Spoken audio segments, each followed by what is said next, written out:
The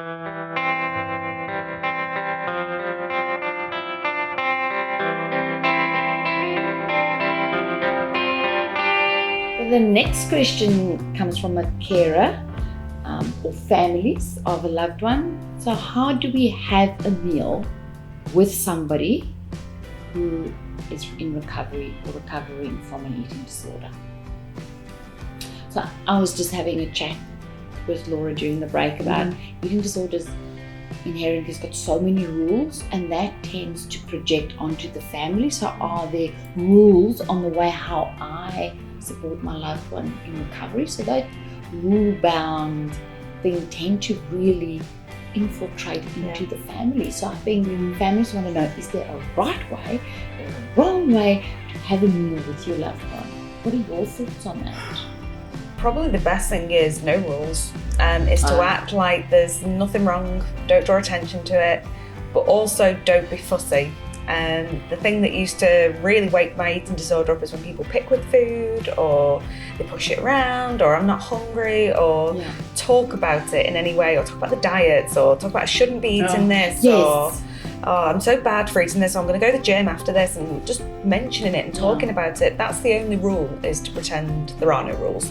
Just eat what you want, enjoy it, let's play a game, or let's do something else that's fun. Let's not make the food the issue. I agree, it's probably not making the food the issue.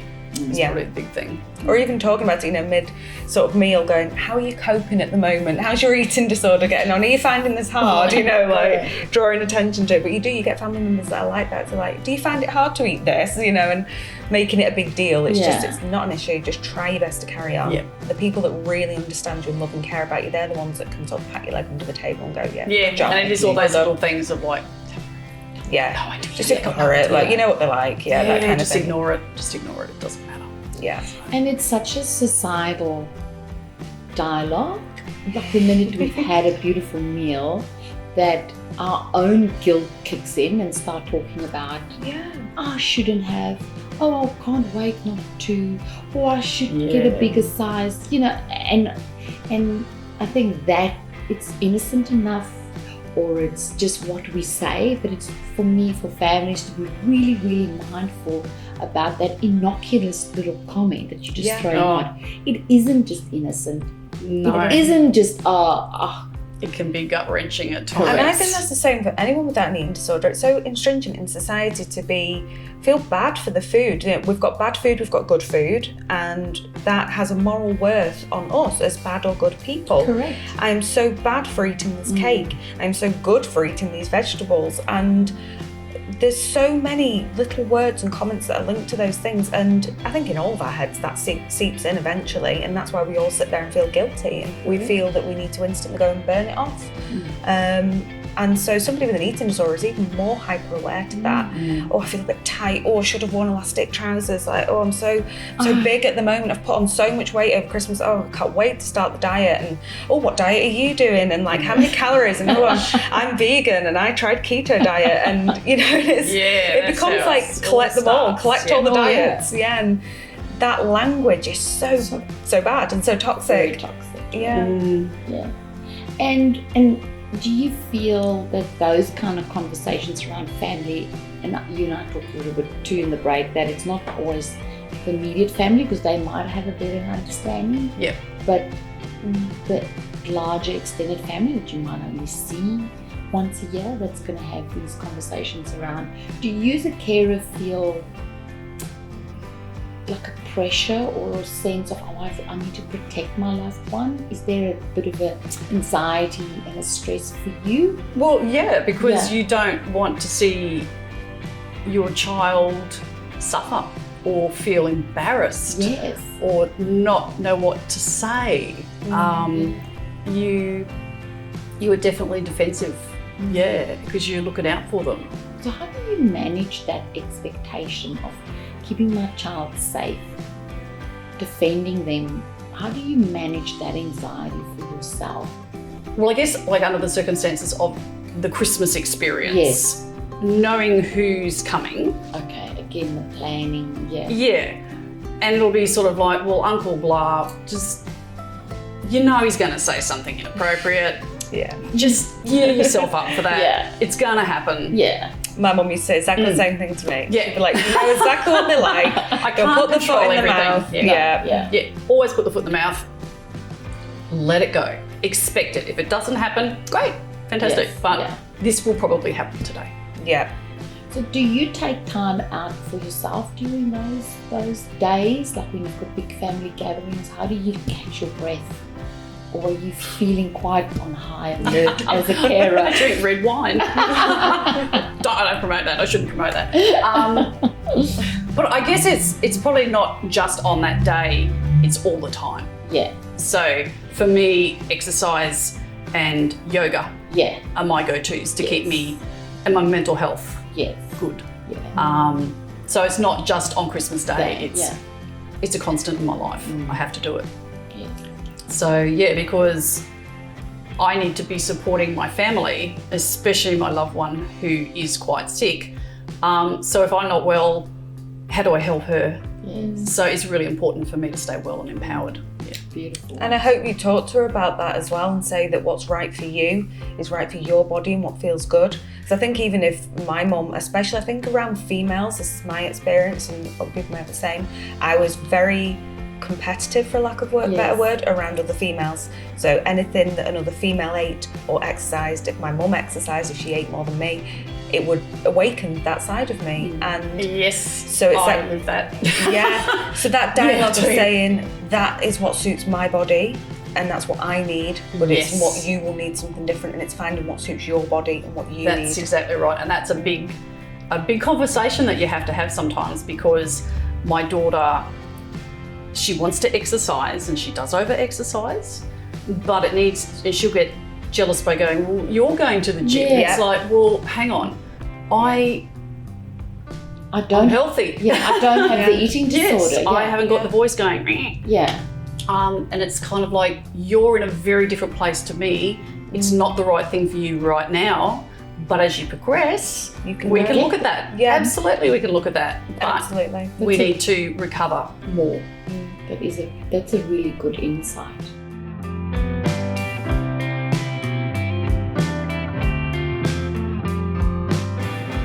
So I've spoken to carers and we've heard this, and it would be good to get your insight as well, is that some carers or families feel, why do I have to change my behaviour? Again, because I don't have the eating disorder. So why can I not have my fat burner sitting in the kitchen, or why can't I do my ridiculous keto diet? Sorry, I'm very disparaging about diets. So well, I agree. do not sense. So and that's sort of the question. Like, yes, so you saying, yes, I'm different, I'm healthy, but yet there is going to be stuff that you're going to be doing differently because your loved one is going to be triggered by this particular diet book, or you not eating carbs today for whatever silly reason. It is really, really difficult. Yeah. Like my husband is a little overweight, so he needs to sort of be mindful of what he's eating. But you need to make it quite discreet as well. Yeah. You know that's a trigger. It's a trigger, and you do have to change. Yes. To accommodate that eating disorder. You know, and make it as stress-free. Yes, you have to make those amendments. It's like finding out somebody looked had diabetes or a heart You would condition. adjust it. You just have to make small adjustments, and it doesn't mean you have to stop doing what's right for your life. Just make it a little bit more subtle. That's right. You don't need to talk about it. You can maybe keep it a little bit more private. And if they do see you behaving in any of these ways, just having that conversation again of, this is what suits my body. I understand I need this right now, but you need something else. Yeah. And we're all different. We're all different. I don't have this eating disorder voice. And using those metaphors as well, comparing it to things like diabetes or another illness where you have to manage your illness right now. Correct. I don't have that. My body is this body. So let's support you, and how can you help you, but try your best not to mirror me and what I'm doing. And that's right. I still do that now in my recovery. I still walk around the streets and see people, and I'm triggered still. It still tries to get into that eating disorder voice, and I have to just come back to myself and remind myself I'm a lot stronger than that.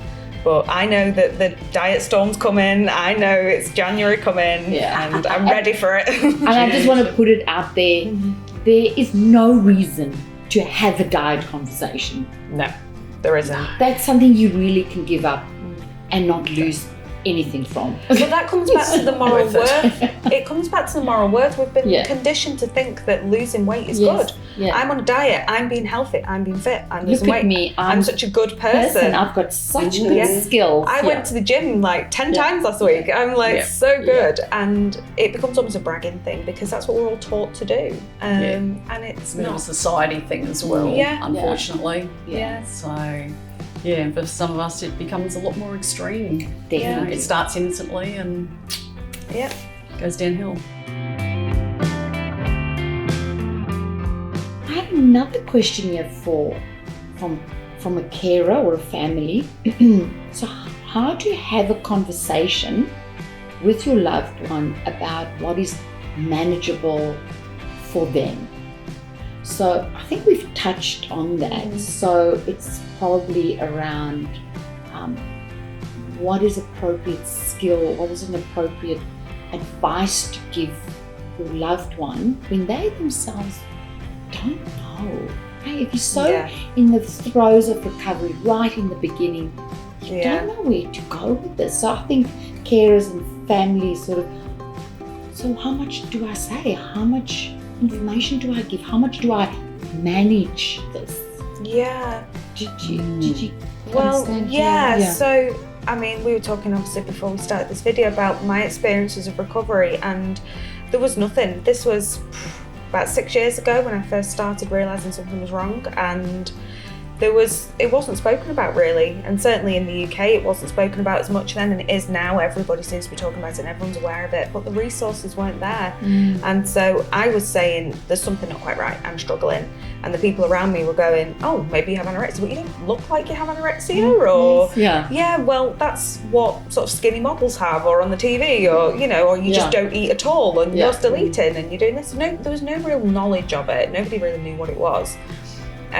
So I had to sort of go to the internet. I had to go to books. Books were my best friend, and if you don't have that immediate help or support, books are amazing. And there are so many resources online. There are so many communities online now.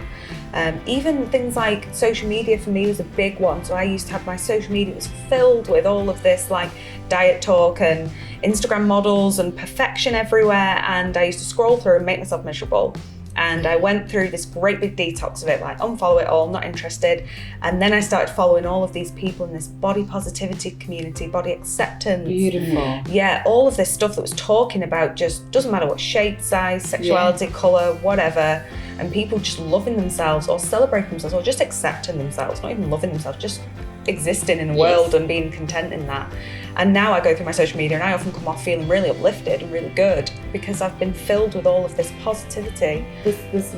What is my body doing for me today? Yeah, being grateful for it. Totally aside from a silly diet, Yeah. So definitely if you don't have the immediate resources either in your family or in professional support, the internet can actually be really good. It can be very toxic, but if you take the time to find those people, it's so good.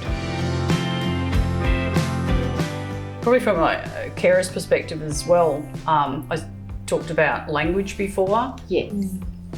And I think that is really important, the language of how to talk to the person who's got the eating disorder.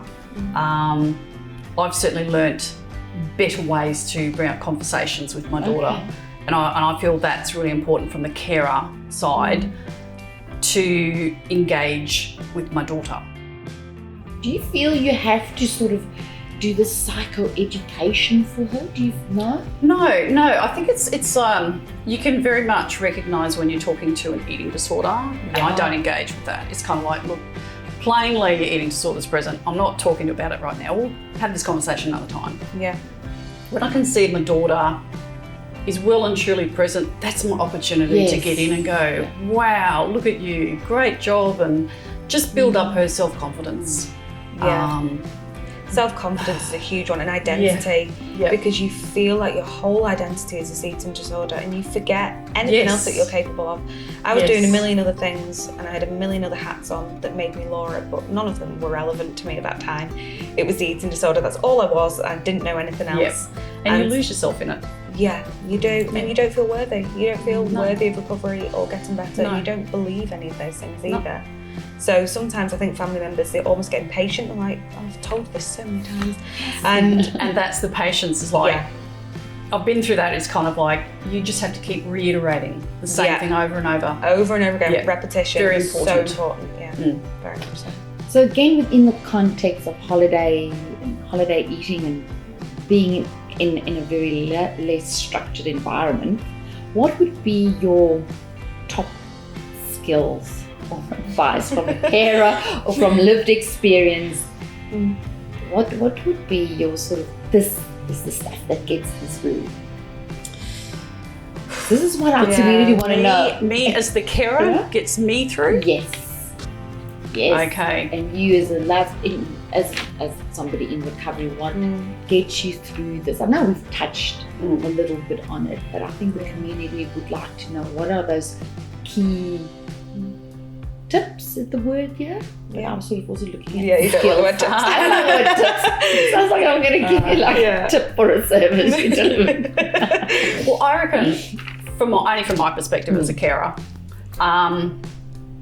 planning is really important for us, to plan for that day, or if we're going away for a few days, plan what we're going to have to do. Like it might be the way I would want to do things. Like I'm very much, let's do this, let's do that. But it doesn't work for my daughter. Yes. Yeah. So I have to plan, know who's coming, plan the food, what she'd like to eat. It's really important for her, so her anxieties aren't here. She can just enjoy the day as much as she can. Beautiful. Yeah, totally agree with that. Patience and planning. And then taking a lot of time for yourself. I need a lot of self-reflection. When I do the public speaking, I speak to people with experiences of it. I talk about journaling and writing your feelings down. If you can't express it and you don't feel that you can talk about it, writing is such a big thing. Or express yourself in any artistic way. Some people need to paint or whatever it is, but for me it was definitely writing, getting all of those feelings out, getting all the lists were so good for me, and it was so good as well then a couple of weeks down the line to reflect back and go, I've actually grown and I've gotten better, or I could improve on this. So expressing yourself in any way that you can. Laura, how did you find during recovery, when over the holiday season your normal sort of structured supports, like your therapist or your mentors weren't around? Yeah. What did you find helpful? Because I think people are worried about that. Yeah, very much so. So again, the internet does have some very good resources. Reading for me saved me. Finding other people that had experiences of it. I would make lists of books to read of all lived experiences, all different shapes, sizes, feelings around that. Again, comes back to social media, connecting on forums and things like that. The internet, as for all its faults, has some really good resources on it, and a lot of people out there will understand. If you don't have it around you, there are people there that will understand.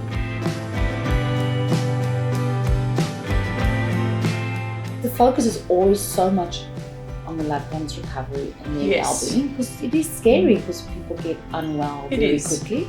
It is. So what do you do when we're not around, or you don't have other carers to talk to? Well, I guess a lot of it just comes into the knowledge that we're gaining. And when I come to my appointments at EDQ, I write things down and tips for myself. But I'll go back and read them, because I write lots of things down and I forget certain things. I go back and read it and go, I should have tried that. That would have been a really good option.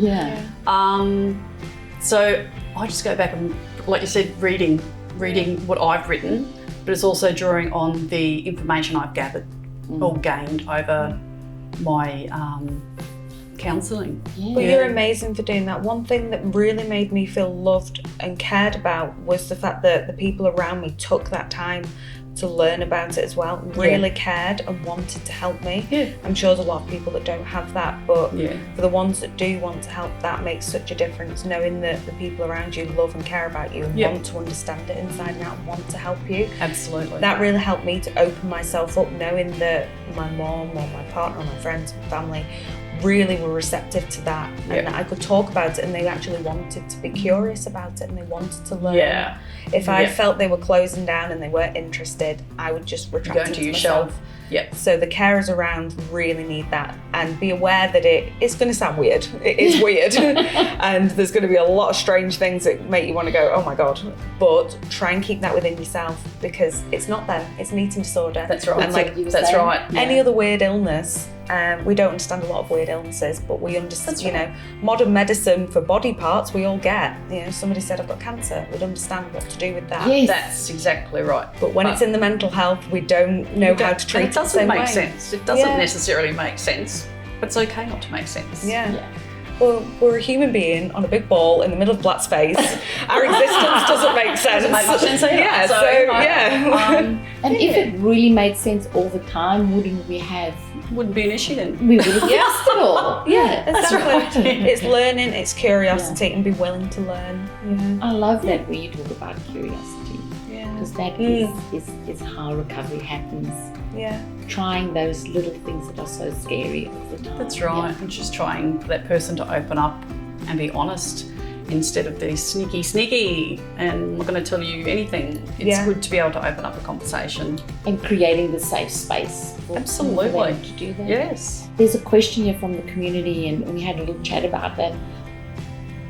And you might not have experience around that, but there's people with an eating disorder that are unfortunately thrown into family environments that are not healthy. Yeah. There's some toxic Yeah. environments. This particular one asked about family violence. Like, where do people go, or what do they do when they really don't have a core support system? Like, you were really had a beautiful mom and other families to support you. Your daughter is very blessed to have you. What would you suggest that somebody does? Where's the non-obvious places to look if you're in a very scary family environment? I mean, I guess what I was saying to you earlier, just, you know, we have taken in a young girl who's a friend of my younger daughter who was in a toxic environment. So we sort of suggested she might come and live with us for a little while. And she's growing from that because it's getting out of a toxic situation where everything was all a drama.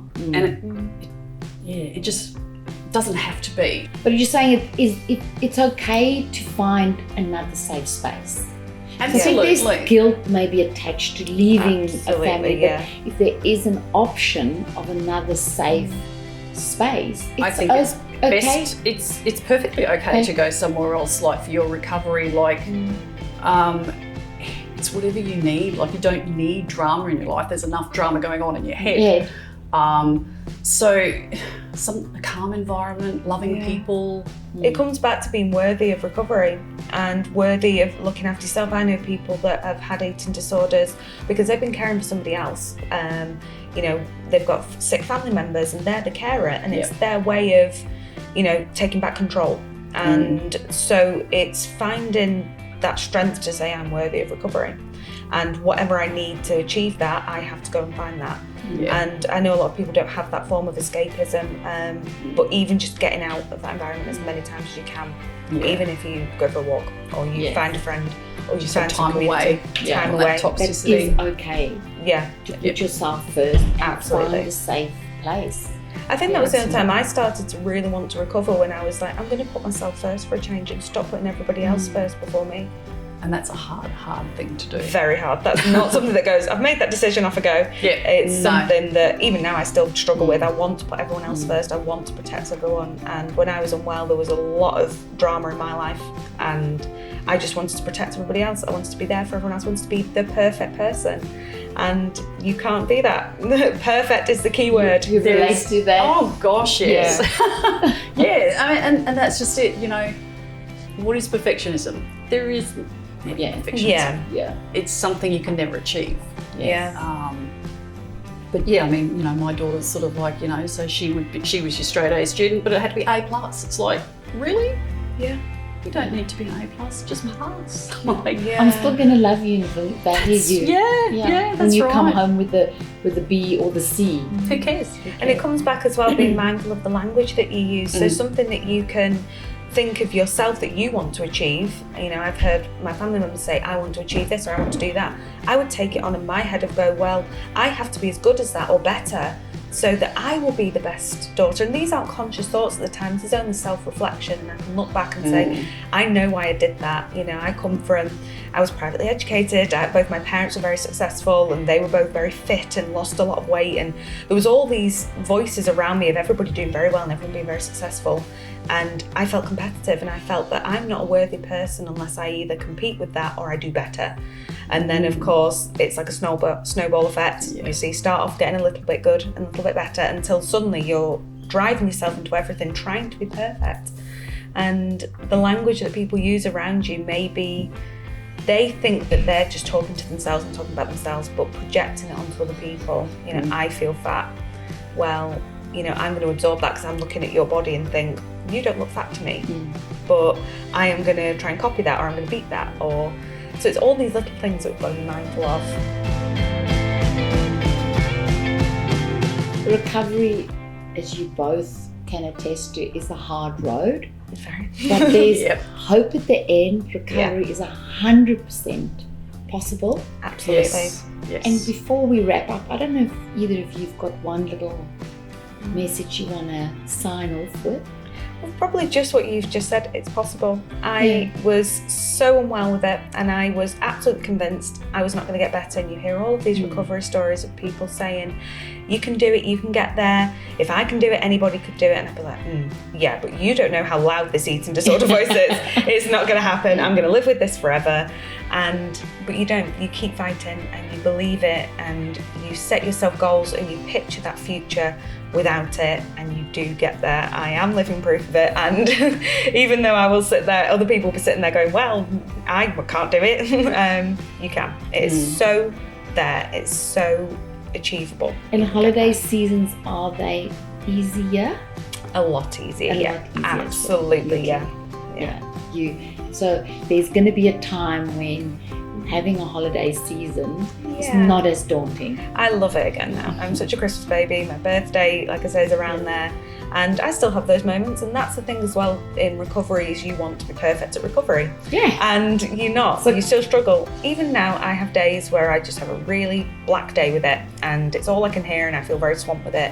But I have one day every 3 months, whereas it used to be every single day. And it's okay to still struggle. It's okay to have those bad days. It's normal. It's normal. It's life. Normal to have a bad day. And the holidays don't have to be all perfect. Not at And all. it doesn't just have to be sunshine and laughter. It's okay to say, today's not great and I'm going to find a safe space. Just because everyone's going, it's Christmas, cheer up. If you want to be miserable on Christmas, that's fine. Go with the flow. Go with the flow. Go with what suits you. Yeah.